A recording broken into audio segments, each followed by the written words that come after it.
Hi again, writers.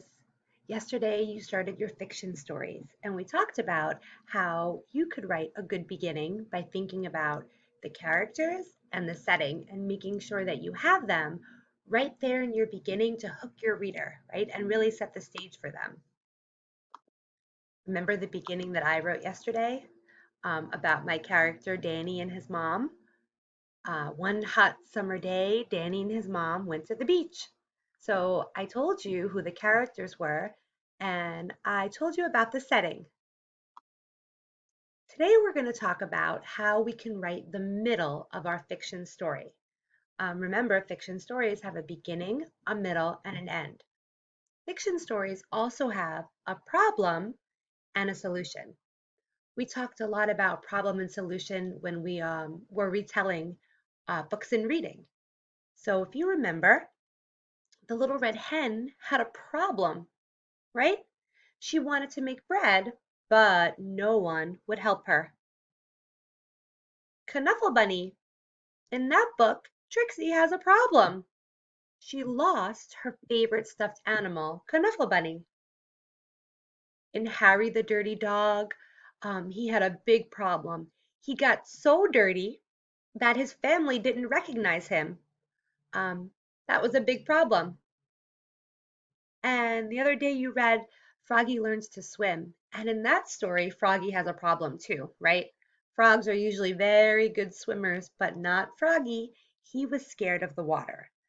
So all of these authors um, have a problem for their character in the story. And then there's a solution. Now, even though these are fiction stories, right? They're made up stories from the author's imagination. The problems that the characters have could happen in real life. A lot of times when writers are writing problems for their characters, they think about a problem that they've had in their own life or a problem that somebody that they know has had in their own life. And then they use that problem from their real life in their fiction story.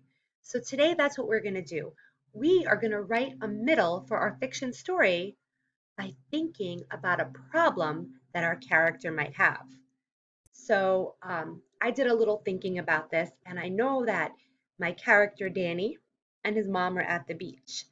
And I was thinking back to a time that I was at the beach with Owen. And it was a really hot day, and Owen's sisters were in the water, and he really wanted to go in the water, but the waves were so big.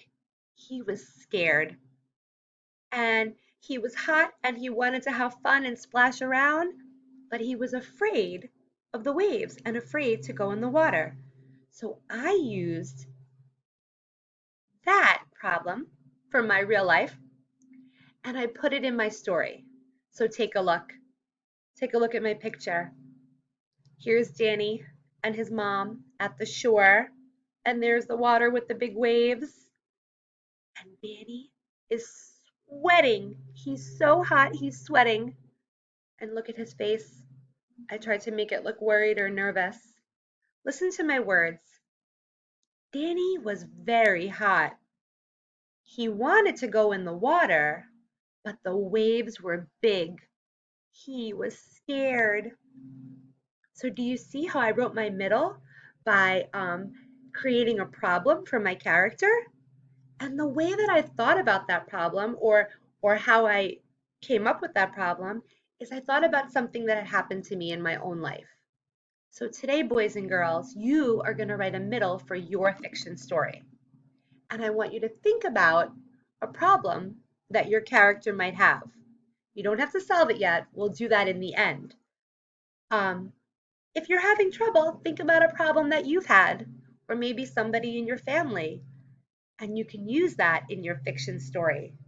Okay, after you write your middle, boys and girls, put it in a really safe place because next week we're going to write the end of our fiction stories. See you next time.